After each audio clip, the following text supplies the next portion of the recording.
Hello friends, इस video में हम लोग जो है क्लास 9 का चैप्टर जो सेकंड था is matter around us pure, ठीक है। तो उसका फर्स्ट पार्ट हमने करा दिया है, जिसमें कि हम लोगों ने पढ़ा कि type of solution, suspension, colloidal और जो है कि ट्रू सॉल्यूशन या होमोजेनियस सॉल्यूशन के बारे में पढ़ा था। ये सारी चीज़ें पढ़ी है हमने फर्स्ट वाले वीडियो में, ठीक है। टिंडल इफेक्ट क्या होता है, सस्पेंशन क्या होता है, ठीक है। यहाँ पे type of the colloidal solution भी पढ़ लिया हमने। अब यहाँ पे जो नेक्स्ट हमें पढ़ना था इसमें ये है separating the component of mixture. तो इसको हम लोग जो है कि सेकेंड पार्ट में कर रहे हैं, separating the component of mixture. तो कोई भी मिक्सचर है और उसके जो कंपोनेंट्स हैं उसको हम कैसे अलग कर सकते हैं, उसके लिए कुछ मेथड्स हैं। हेट्रोजेनियस मिक्सचर जो है कि उनको हम सेपरेट कर सकते हैं सिंपल फिजिकल मेथड्स के द्वारा भी, ठीक है। तो और इसमें कुछ जो है कि टेक्निक भी हैं, कुछ स्पेशल मेथड भी हैं, उन्हीं को हम लोग यहाँ पे डिस्कस करेंगे। तो पहला है यहाँ पे how can we obtain coloured component from the blue और ब्लैक इंक। तो जो इंक हम यूज करते हैं रोजमर्रा की पढ़ाई में, तो उसको जो है उसमें जो डाई से ही बनता है, ब्लू इंक बने या ब्लैक इंक, यह जो है डाई होती है, डाई से बनता है। तो इसको हम लोग कैसे सेपरेट कर सकते हैं, तो इसके लिए ये सेटअप है। आप यहाँ पे आराम से देख सकते हैं कि जैसे कि एक बीकर लिया और बीकर में वाटर है, ठीक है। नीचे ये लैंप जलाया है और बीकर में वाटर भरा, और ठीक है, और एक पेट्री डिश लेंगे या वाच ग्लास लेंगे, उसमें जो है इसको रख के और इसको इनडायरेक्टली हीट करेंगे, डायरेक्ट हीट नहीं करेंगे। तो जब हम इनडायरेक्टली हीट करेंगे तो इसमें जो वाटर है वो वेपर के रूप में निकल जाएगा और इंक की एक पतली लेयर जो है पेट्री डिश पे या वाच ग्लास पे यहाँ पे जम जाती है, ठीक है। और यहाँ से हम जो है बहुत ही आराम से इसको खुरच के निकाल सकते हैं, ठीक है। तो ये हो गया हमारा कि डाई को जो है उसके सॉल्यूशन से कैसे अलग कर सकते हैं, ठीक है। तो नाउ आंसर यहाँ पे है व्हाट डू यू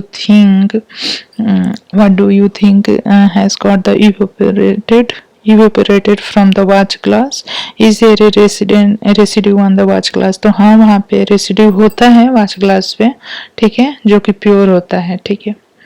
नेक्स्ट है how can we separate cream from the milk.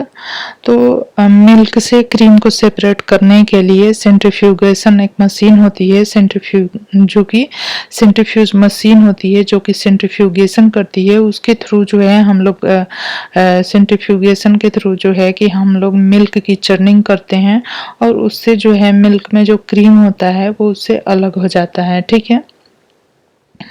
तो ये हो गया यहाँ पे मिल्क से क्रीम निकालने का मेथड।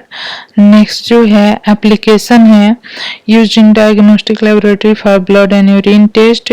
यहाँ सेंट्रीफ्यूगेशन का और कहाँ पे यूज होता है, सच मिक्सचर, ठीक है। Such mixture are separated by the centrifugation. The principle is that the denser particle are forced to the bottom and the lighter particle stay at the top when spun rapidly, ठीक है।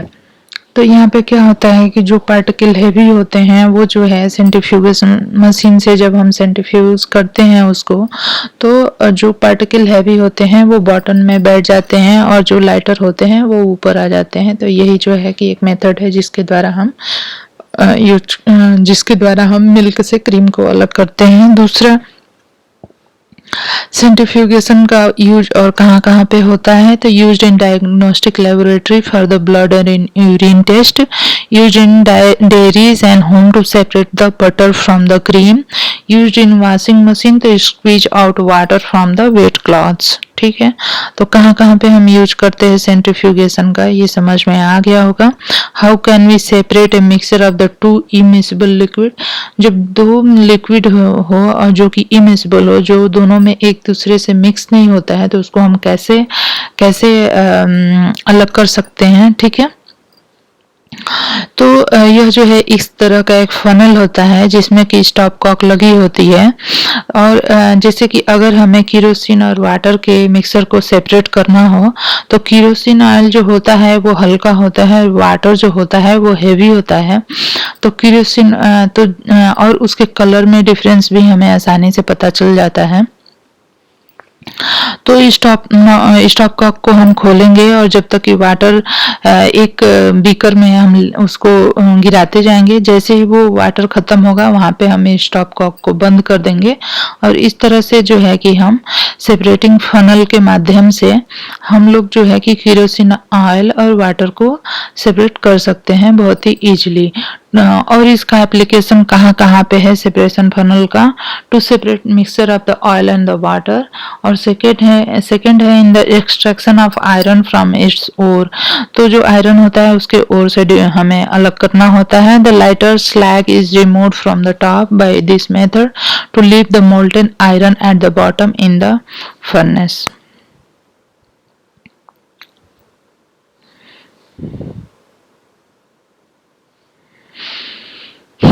तो यह जो है separating funnel किस basis पे काम करता है, यह डेंसिटी की बेसिस पे, क्योंकि जो वाटर है उसकी डेंसिटी ज़्यादा होती है तो वो नीचे आ जाता है और जो ऑयल है उसकी डेंसिटी कम होती है तो वो ऊपर रहता है इस तरह से। नेक्स्ट जो है how can we separate mixture of salt and ammonium chloride. तो साल्ट और अमोनियम क्लोराइड के मिक्सचर को सेपरेट करना पहले ही बताया हुआ है मैंने। अब इसमें क्या लेंगे कि एक चाइना डिश लेंगे, उसमें जो है साल्ट और अमोनियम क्लोराइड के मिक्सचर को रख देंगे और उसको हम जो है गरम करेंगे। ठीक है, गरम करेंगे और उसके ऊपर से हम लोग जो है एक फनल से कवर कर देंगे। फनल की जो ओपन एंड है वहां पे हम कॉटन प्लग लगा देंगे।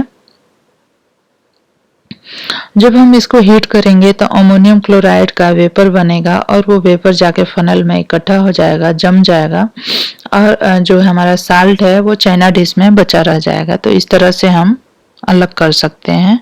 यहाँ पे आप देख सकते हैं बहुत ही आसान है।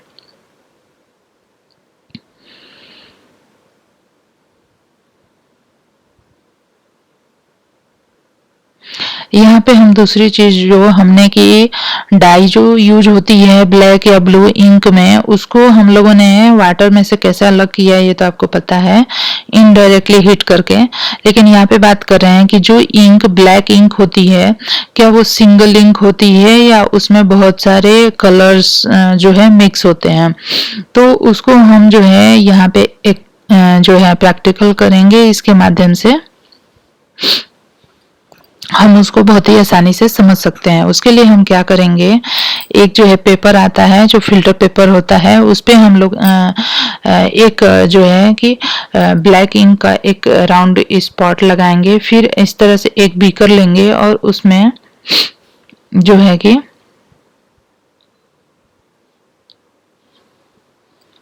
थोड़ा सा वाटर भरेंगे और फिल्टर पेपर को जो है कि ग्लास रॉड से हैंग करके उसमें हैंग कर देंगे कि जो हमारा फिल्टर पेपर है, जो स्ट्रिप है फिल्टर पेपर की, वो थोड़ी सी टच हो किसमें, वाटर में।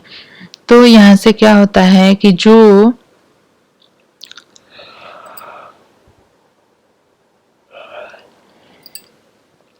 तो यहाँ पे क्या होगा, the ink that we use has the water as the solvent and dye is soluble in it as the water rises on the filter paper।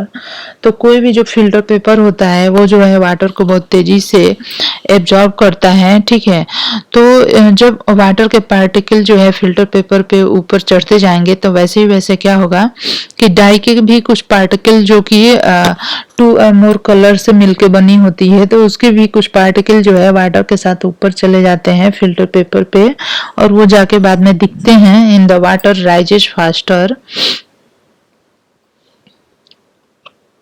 तो जो सब्सटेंस जो है हमारे कि वाटर में ज़्यादा सॉल्युबल है वो वाटर के साथ जो है फास्टली मूव करते जाते हैं और फिल्टर पेपर में सबसे ऊपर जो कलर हमें दिखाई देगा वो सब्सटेंस जो है वो कंपोनेंट वाटर में जो है कि ज़्यादा सॉल्युबल होते हैं। ठीक है, ठीक है, और जो नीचे रह जाएंगे वो जो है कि वाटर में उतने ज़्यादा सॉल्युबल नहीं होते हैं। तो इस तरह से भी हम किसी डाई के या और भी किसी चीज़ के जो कंपोनेंट होते हैं उसको हम लोग सेपरेट कर सकते हैं। और इस सेपरेशन मेथड को जो कि फिल्टर पेपर के माध्यम से होता है, इसको हम लोग क्रोमेटोग्राफी कहते हैं। क्रोम यहाँ पे इसलिए है, क्रोम का मतलब कलर होता है।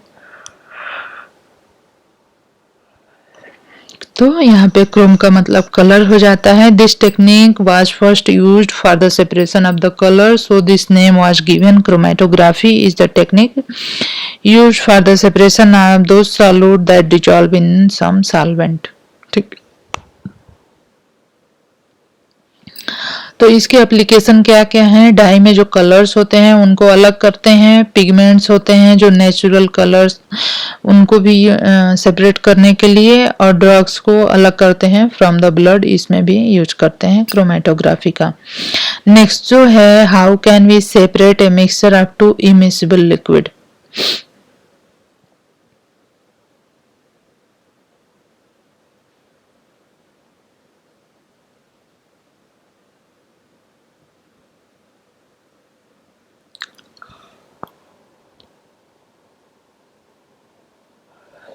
तो अगर हमें जो है कि दो इमिसिबल लिक्विड्स को अलग करना हो तो उसके लिए हम जो है इस मेथड का यूज करते हैं।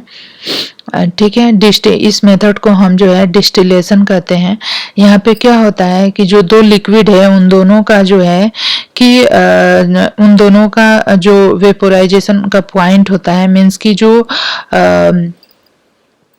बॉइलिंग पॉइंट होता है वो दोनों का डिफरेंट होता है। ठीक है,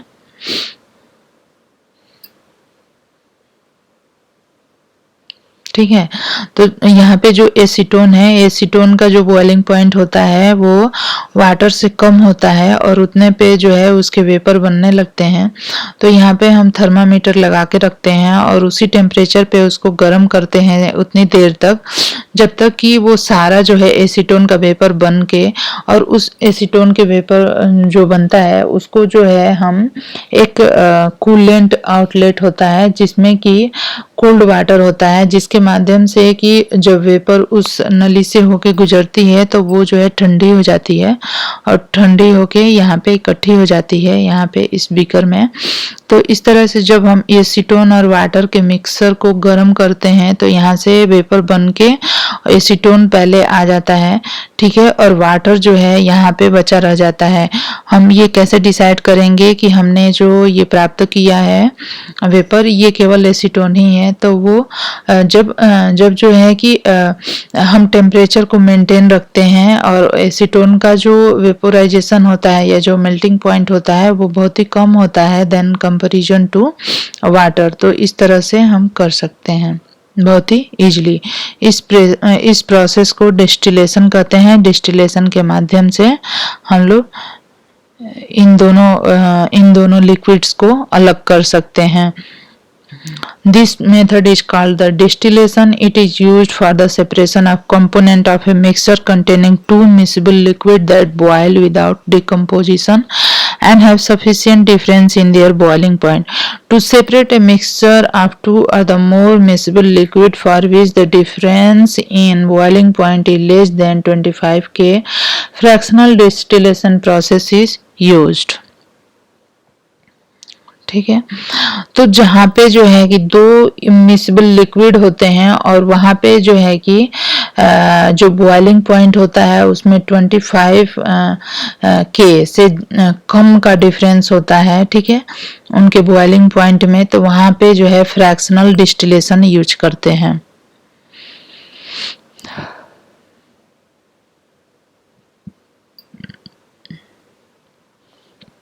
तो यहाँ पे जो मेथड दिखाया गया है यह फ्रैक्शनल डिस्टिलेशन का एपरेटस है जिसके थ्रू जो है दो मिसिबल लिक्विड्स को, और जिनका की बॉइलिंग पॉइंट का टेम्परेचर जो होता है 25 के से लेस डिफरेंट होता है, तो वहाँ पे हम इस मेथड का यूज करते हैं।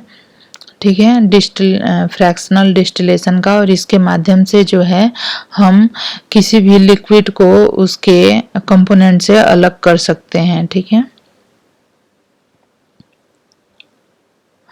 अब यहाँ पे नेक्स्ट चीज हमें जो पढ़नी है वो है how can we obtain different gases from the air. Air से हम कैसे डिफरेंट गैसेस को अलग अलग करके प्राप्त करते हैं। जैसे कि हमें पता है कि ऑक्सीजन होती है एयर में, और नाइट्रोजन होती है, और आर्गन जो होता है बहुत ही कम होता है, और कार्बन डाइऑक्साइड होती है। ठीक है, तो यहाँ पे हम देख सकते हैं कि ऑक्सीजन का जो बॉइलिंग पॉइंट होता है वो -183 होता है। आर्गन का जो होता है वो -186 होता है, और नाइट्रोजन का -196 होता है। ठीक है, तो पहले तो हम एयर को कंप्रेस करते हैं। Compress and cool bye increasing the pressure and decreasing the temperature. यहाँ पे दोनों चीजें अप्लाई करते हैं। एयर को पहले हम किसी कंटेनर में भरते हैं, फिर उसको हम कंप्रेस करते हैं, और टेम्परेचर को भी साथ साथ में कम करते जाते हैं, तो वो क्या होती है कि लिक्विफाई हो जाती है। ठीक है, allow to warm up slowly in fractional distillation column. उसके बाद हम जो है उसको फ्रैक्शनल डिस्टिलेशन कॉलम में गर्म होने को अलाउ करते हैं। Gases get separated at different Heights. ठीक है, तो इस तरह का जो फ्रैक्शनल डिस्टिलेशन का apparatus है, इसके थ्रू हम इन गैसेस को अलग करते हैं। तो इनका एप्लीकेशन यही हुआ कि जो गैसेज हम प्राप्त करते हैं एयर से, तो इनको सेपरेट कैसे करते हैं, तो फ्रैक्शनल डिस्टिलेशन से। If we want oxygen gas from the air, we have to separate out all the other gases present in the air. The air is compressed by increasing the pressure and it then cooled by decreasing the temperature to get liquid air. ठीक है, this liquid air is allowed to warm up slowly in a fractional distillation column where gases get separated at different height depending upon their boiling point. Answer the following. Arrange the gases present in air in increasing order of their boiling point. Which gas form the liquid first as the air is cooled?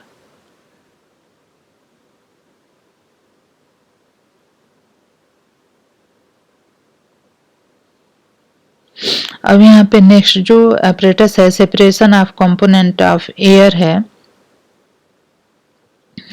तो इसके लिए हम जो apparatus use करते हैं उसको यहाँ पे दिखाया गया है। यहाँ पे ये फिल्टर है, एयर यहाँ से जाता है, एयर अंडर प्रेशर होता है, हॉट वाटर होती है यहाँ पे, और जो है कि यहाँ से वाटर आउटलेट है। फ्रीजिंग कोल्ड वाटर यहाँ से इंटर करता है। ठीक है, और वाटर आउट हो जाता है यहाँ से। कोल्ड कंप्रेस्ड एयर यहाँ से पास होती है। सेपरेटर होता है यहाँ से। Carbon dioxide out as dry ice. Dry ice के रूप में कार्बन डाइऑक्साइड जो है आउट हो जाती है। उसके बाद लिक्विड एयर हमें प्राप्त होता है। यहाँ से नाइट्रोजन आउट, आर्गन आउट यहाँ से हो जाता है, और यहाँ पे हमें लिक्विड ऑक्सीजन मिलती है। तो यहाँ से नेक्स्ट जो है हमें करना है, how can we obtain pure copper sulphate from an impure sample. तो हम जो है कैसे प्राप्त करते हैं कॉपर सल्फेट को इम्प्योर सैंपल से। तो इसके लिए जो है take approximately 5 gram impure sample of the copper sulfate in a china dish, dissolve it in minimum amount of water, filter the impurities out, evaporate water from the copper sulfate solution so as to get a saturated solution. Cover the solution with a filter paper and leave it undisturbed at room temperature and cool slowly for a day. You will obtain the crystal of copper sulfate in the china dish. This process is called crystallization. Now answer, what do you observe in the china dish? Do the crystal look alike? How will you separate the crystal from the liquid in the china dish? The crystallization method is used to purify solid. For example, the salt we get from seawater can have many impurities in it. To remove these impurities, the process of crystallization is used. Crystallization is a process that separates a pure solid in the form of its crystal from a solution. Crystallization technique is better than the simple evaporation technique, as some solid decompose, some alike sugar may get mixture on heating to dryness. Some impurity may remain dissolved in the solution even after filtration and the evaporation. This contaminate the solid. Application कहाँ पे है? Purification of the salt that we get from the sea water, separation of crystal of the alum. ठीक है, इसके लिए भी हम इस मेथड का यूज करते हैं। नेक्स्ट जो है वो है water purification system in water works. ठीक है, तो यहाँ पे रिजर्वायर होता है, यहाँ पे सेडिमेंटेशन टैंक होता है to allow solid to settle to sediment the suspended impurities. और उसके बाद यहाँ पे वाटर है, फाइन सैंड, ग्रेवल और कोरस ग्रेवल है।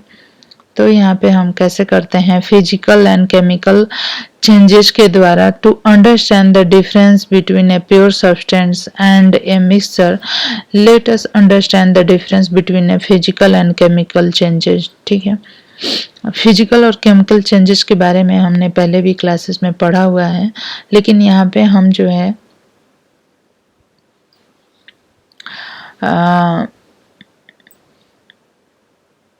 यहाँ पे हम देख लेंगे। Question, classify the following as the chemical और फिजिकल चेंजेस। तो कटिंग ऑफ ट्री जो है वो क्या है? अगर हम किसी ट्री को कट कर देते हैं तो वो क्या फिर से ग्रो हो सकता है? नहीं। अगर उसको हमने पूरी तरह से कट कर दिया तो वो ग्रो नहीं होगा। तो इस तरह से यहाँ पे कटिंग ऑफ ट्री जो है एक केमिकल चेंज हो गया। उसके बाद है melting of butter in A pan. तो बटर को अगर हम मेल्ट करते हैं तो उसको हम फिर से गाढ़ा भी कर सकते हैं फ्रिज में रख के। तो यह जो है फिजिकल चेंज हो गया। रस्टिंग ऑफ अलमीरा, जो रस्टिंग होती है वो भी जो है एक केमिकल चेंज है, क्योंकि एक बार रस्टिंग हो जाती है तो उससे हम फिर से आयरन नहीं प्राप्त कर पाते हैं और बहुत ही कठिन हो जाता है। नेक्स्ट जो है boiling of water to form steam. जब हम वाटर को बॉयल करके स्टीम बनाते हैं तो यह जो है कि एक फिजिकल चेंज है, फिर हम उस स्टीम से वाटर को बना सकते हैं। Passing of electric current through water and water breaking down into hydrogen and oxygen. ठीक है, अगर हम वाटर को ब्रेक करके हाइड्रोजन और ऑक्सीजन बनाते हैं तो फिर से हम हाइड्रोजन और ऑक्सीजन को मिला के हम वाटर भी बना सकते हैं। तो यह फिजिकल चेंज हो गया। Dissolving common salt in A water, तो कॉमन सॉल्ट को वाटर में डिजॉल्व करते हैं तो हम इसको सेपरेट भी कर सकते हैं बहुत ही इजीली। तो यह भी जो है फिजिकल चेंज हो गया। Making a fruit salad with raw fruits and, तो ठीक है, जब हम फ्रूट से फ्रूट सलाद बनाते हैं, उसको कट कर देते हैं तो फिर से हम फ्रूट को प्राप्त नहीं कर सकते हैं। यह केमिकल चेंज हो गया। Burning of paper and wood, ये भी केमिकल चेंज हो गया। Try segregating the things around you as pure substance और मिक्सचर, तो ये बहुत ही आसान है, ये आप कर सकते हैं। नेक्स्ट जो हमें इसमें पढ़ना है, what are the type of pure substances. तो जो एलिमेंट होते हैं कॉमनली वो प्योर सब्सटेंसेज होते हैं। ठीक है, element can be normally, elements को भी हम डिवाइड करते हैं। मीन्स कि एलिमेंट्स वो होते हैं जिनको हम कितने भी छोटे फॉर्म में डिवाइड कर दें, उनका जो कैरेक्टरिस्टिक है, उनकी जो प्रॉपर्टी है वो सेम ही रहती है, वो डिफरेंट नहीं होती है। उस एलिमेंट से हम कोई और एलिमेंट नहीं बना सकते, उसका जो प्रॉपर्टी है वही रहता है। ठीक है, और एलिमेंट्स को हम जो है कि 3 पार्ट में डिवाइड करते हैं, मेटल, नॉन मेटल और मेटलाइट्स में। ठीक है, मेटल्स यूजुअली शो सम और all of the following properties. Metal जो है, मेटल में कौन कौन सी प्रॉपर्टी होती है? तो शाइनिंग होते हैं, लस्ट्रस होते हैं, ठीक है, और गोल्डन येलो या सिल्वर ग्रे कलर होते हैं, और उनमें मेटल्स में हीट और इलेक्ट्रिसिटी को कंडक्ट कर सकते हैं। ये डक्टाइल भी होते हैं, दे आर मैलिएबल भी होते हैं, सीट में भी उसको हम हैमर कर सकते हैं। They are sonorous, make a ringing sound when heat. ठीक है, मेटल जो है सोनरस होते हैं। नॉन मेटल्स के कुछ प्रॉपर्टीज देखें तो they display variety of the colour, means कि जो नॉन मेटल होते हैं उनमें ज्यादा कलर्स पाए जाते हैं। ठीक है, और ये हीट और इलेक्ट्रिसिटी के पुअर कंडक्टर होते हैं। They are non lustrous, sonorous or the malleable। ठीक है। Example of non metal are hydrogen, oxygen, iodine, carbon, coal, coke, bromine, chlorine, etc. Some elements have the intermediate properties between those of the metal and metalloid. They are metal and non metal के बीच की property जिनमें होती है उनको हम metalloid कहते हैं, जैसे कि बोरान हो गया, सिलिकॉन हो गया और जर्मेनियम हो गया। ठीक है। The number of element known at present are more than 100. 92 elements are naturally occurring and the rest are the man-made. Majority of element जो हैं वो solid होते हैं। 11 element are in the gaseous state at room temperature. 2 elements are liquid at room temperature. Mercury जो होता है, bromine या जो है कि liquid होता है room temperature पे। एलिमेंट्स में जैसे गैलियम और सीजियम है, become liquid at temperature slightly above room temperature. तो रूम टेम्परेचर से थोड़ा ऊपर जाते हैं तो इस पे गैलियम और सीजियम जो है लिक्विड हो जाते हैं। ठीक है। नेक्स्ट जो है कंपाउंड्स के बारे में पढ़ेंगे। कंपाउंड्स जो होते हैं ये भी प्योर सब्सटेंसेस में आते हैं जो कि बने होते हैं 2 और द मोर एलिमेंट्स के केमिकल कंबाइनिंग से। ठीक है।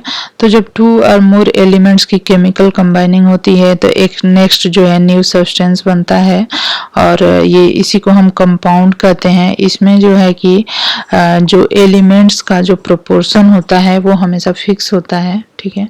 तो यहाँ पे हम लोग जो है कंपाउंड के कुछ एग्जाम्पल देख लेंगे। यहाँ पे हम लोग पहले मिक्सर और कंपाउंड में डिफरेंस देख लेंगे। तो मिक्सर जो होते हैं वो होते हैं एलिमेंट्स और compound just mix together to form the mixture and no new compound is form. Means कि मिक्सर में दो सब्सटेंसेस को मिला के तो बने होते हैं और लेकिन उसमें कोई केमिकल बॉन्ड नहीं बनता है, कोई नया कंपाउंड नहीं फॉर्म होता है। लेकिन कंपाउंड जो होता है उसमें जो है एक नया सब्सटेंस फॉर्म होता है जिसको कि हम कंपाउंड कहते हैं। और मिक्सर जो है वेरिएबल कंपोजिशन के होते हैं, लेकिन जो कंपाउंड होते हैं उनका कंपोजिशन जो होता है वो फिक्स होता है।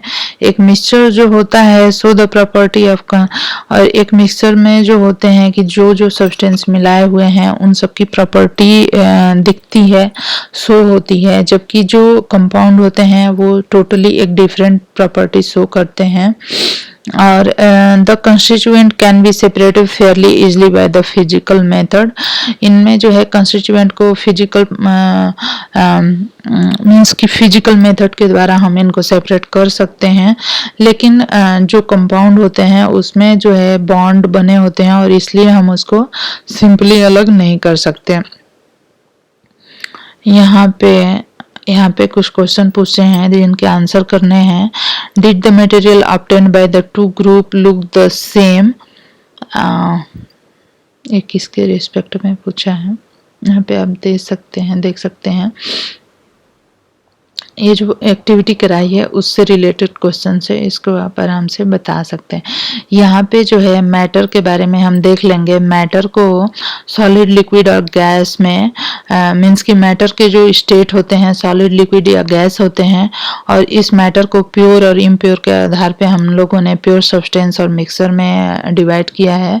जो प्योर सब्सटेंस होते हैं ये एलिमेंट और कंपाउंड होते हैं, जबकि मिक्सर जो होते हैं होमोजीनस और हेट्रोजीनस होते हैं।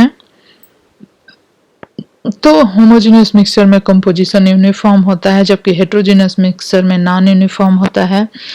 तो इसमें हम एग्जांपल देख लेते हैं। Sugar in the water, salt in the water, sulphur in the carbon disulphide water and alcohol etc। और हेट्रोजेनियस में sand and the salt, sugar and the salt, would और वाटर इन द ऑयल। ये सारे जो हैं heterogeneous mixture के example है। What you have learned, यहाँ तक आपने चैप्टर में क्या क्या पढ़ा ये तो पता ही है। इसमें जो एक्सरसाइज है, क्वेश्चन आंसर दिए हुए हैं, ये भी मैं करा दूंगी आपको नेक्स्ट वीडियो में। तो आपको ये वीडियो कैसा लगा जरूर से बताएं और मेरे चैनल को सब्सक्राइब करें। धन्यवाद।